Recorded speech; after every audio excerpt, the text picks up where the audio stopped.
Welcome to the Slop Farm. Enjoy the video. In this video, I will explain how to set a golf bag up. Begin by placing your driver and fairway woods in the top, largest section of your golf bag. This area is specifically designed to accommodate their length and protect their heads from bumping against shorter clubs. Proper placement here ensures easy access and prevents potential damage during your round. Keep them organized for a smooth game. Next, let's organize your irons.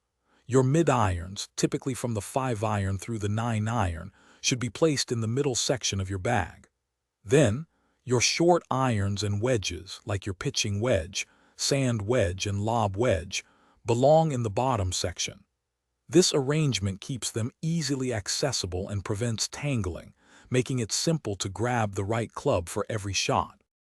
Your putter deserves special treatment.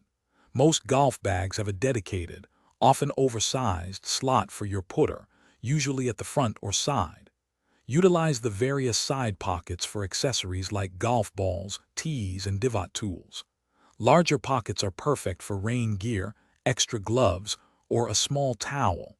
Keeping these items organized saves time and frustration on the course, ensuring you have everything you need readily available. Before heading out, do a quick final check. Ensure the weight of your bag is evenly distributed for comfortable carrying, whether you're walking or using a cart. Double-check that you have all 14 clubs allowed, plus enough golf balls and tees. A well-organized bag makes a huge difference in your game. Also, remember to stay hydrated. Check the description for a link to a great water bottle and other helpful deals. Enjoy your round. Thanks for watching. Consider subscribing if we helped you today.